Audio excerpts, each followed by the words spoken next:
Welcome to the show. It's Life by Design, another brand new series coming to you this month of April, a special month for every Sierra Leonean in here and wherever you are in the diaspora. It's Independence Month. And somebody says, independence, but what about coronavirus? Well, independence are like birthdays. Every human being would and should mark their birthdays regardless of their situation. So our nation should and would mark our independence anniversary. That's I didn't talk about celebration, but mark. April 27th is Sierra Leone's birthday, our Independence Day. And the celebration this year would no doubt be hampered by the coronavirus, which is sweeping across the world and knocking at the doorsteps of our country. Life by Design will be dedicating the entire month of April to reflect on our journey as a nation over the past 59 years. In a series, a Nation by Design series that we call Land That We Love. Do we have other bigger personal interest that supersedes our interest in this land that we love? Where can we find a glue, a super glue that would hold us together in such a time like this as we fight to protect this land that we love from the threats of coronavirus? This and many more questions we will seek to answer this month through the lenses of historians, our past and current political leaders, and civic leaders in this Nation by Design series that we call Land That We Love. So you don't have to miss any of the series for this month because there are lots of interesting things that would be unfolded to you. Stay with us, don't go away. Welcome back. Because it's a very important series we're starting in this month as we mark our 59th independence anniversary this month, in spite of everything that is happening around us. We thought it would be in place for us to start with the national anthem again, just reflecting in a more reflective way. So wherever you are, feel free. If you're at home, in the office, feel free. I'm not the president, and this is normally played for the president, but let's play this for our nation. So wherever you are, if you could just please rise up and invoke the spirit of the founding fathers and the spirit of God over our nation this month, even in the midst of all uncertainties. This nation was born for a purpose, and that purpose must be fulfilled as we echo in the words of our national anthem.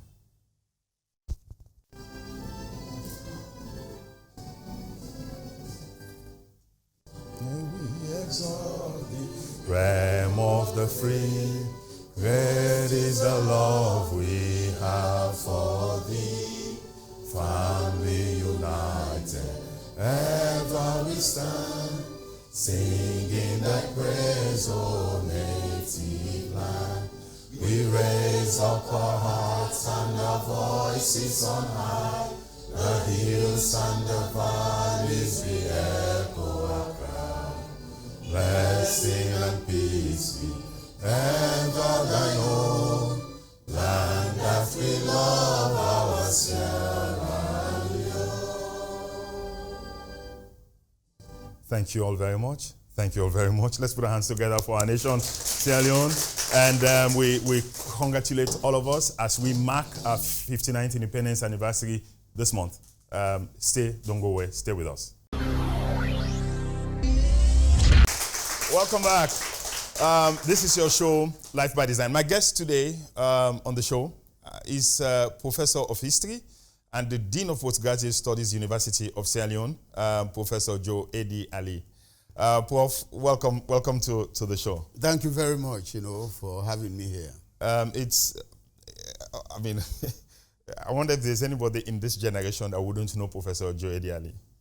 You've been involved in so many things. We've heard your names. We've read your books. Some of us read your books in school, in primary school, in secondary school. And so to be seated here, with you today, having you on an interview, it's a great privilege for me, sir. I'm honored. Now, so Doc, Prof, what a better person to talk to as we celebrate our independence anniversary at this point in time, to just reflect on our nation and our journey and our story. Where were you on Independence Day, 1961? How old were you by then? That's a very good question. On Independence Day, on the 27th of April, 1961, I was in class 6. You were in class 6. You were in class 6. Which was then standard 4. Standard 4. I was born in 1967, so it was actually so 6 years later. That's when I was born, and so I can now place where I was. I can place where I was. What school were you attending at that point in time? St. Columba's Catholic School in Moyamba. And what was Independence Day for you like? Oh, it was a very great day because it was full of joy, very high hopes and great expectations. And as a very young boy, this was the first time some of us were exposed to such celebrations. We had a full march past from the coronation field in Moyamba right through the town, and it was climaxed by a bottle of soft drink, which for some of us it was a rarity. Was it Fanta or Coca-Cola? Because I'm sure we had Fanta. Did we have Fanta at that point in time? I really cannot recall, but it was some soft drink, and some biscuits, of course. And, biscuits, and it was a great day for us now. Yes, and perhaps even most importantly is that we are given some memorabilia, Independence Cups. What you hold? And do you still have any? You still have any of those? Oh, unfortunately, no. I kept it throughout my secondary school days, but then I think it was during the Rebel War or something that we lost a lot of. Why did you choose to study history? That's a good question. I really don't know. There are a number of subjects I was interested in when I was in school. English, geography, and above all, history. But then for one reason or the other, I just took to history. I think it's difficult to put a handle on why, but the interest gradually developed, and and perhaps it was as a result of my O-level results, Okay. I had a 1 in history. And so you thought that's actually moving in a direction. I thought that was the way to go. Okay. Studied it at Milton Magai Teachers College and later at Frobe College and right through. I've already been sharing with you that I would like to have this predicated on a premise.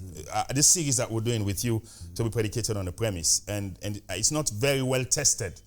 So forgive me if we didn't put it through the normal stress you would put in something that would form a thesis. Okay. But the thesis here for this event, for this series, is that we've said in the intro, land that we love. We all claim we love this country. Yeah. Is it true that sometimes our behaviors, this love has not translated in helping? Sometimes it's translated in us harming this nation and hurting this nation. Would that be a fair position to take, even at the start? Well, it could be. Let's put it this way. Do we really mean what we say, and do we say what we mean? When we say land that we love, our Sierra Leone, we are talking about only one land in this whole world, which is Sierra Leone. And we are using a collective. We say we. It's not personal. So which means it behoves on all of us, irrespective of our backgrounds, irrespective of our interests. There's only one land that we claim to love, and that land is Sierra Leone. Now, so the question again, yes. Is it reasonable to believe that some of us sometimes have not acted in this interest of our land, of this land that we love? Very true. And what was saying, what's the honor? What's the reason for this? We've narrowed this down into saying there's something. What do you think is that something that stands above our love for our country, where when that is threatened, ultimately, the love for this land becomes secondary? We have said it's down to something. What do you think that something is? Well, so when we say land that we love, it boils down to one big word, which is patriotism. And how do we exhibit that patriotism? In several ways. If you say you love something, let's say it's some dress, some fanciful dress that you love, you will do everything possible, to preserve it. To preserve it. God forbid, if you are ironing it and something bad happens to it, you will feel so bad. Yes. Yes. It shows that you really love. And if we are to translate that to our love for the country, a lot of the things we are doing and a lot of the things we are not doing in the interest of this country will not be done. Perhaps it's because we do not fully appreciate the implications of what we say when we say we love Sierra Leone or land that we love. Because indeed, there are a lot of harmful things you're doing. There is no way you could be so wicked to something that you claim to love. It's something somewhere. And this is what we want to trace. And that's what we want to trace our finger on. What is this thing? We all claim to love this nation. Even Fode Sanko, if you ask Fode Sanko and all the Arab guys, they will tell you they love this nation. But why hasn't it translated? That's the question we want to be asking right through the series. If we can put a finger on it, we can be able to get our nation on track. And again, this is something we want to be able to hear from you. What do you think is the thing? Before we even start the discussion, don't forget, send us your messages, your WhatsApp. The details are on the screen. And send us on Facebook. Do your post there. We want to be able to hear your own views. What do you think this thing is?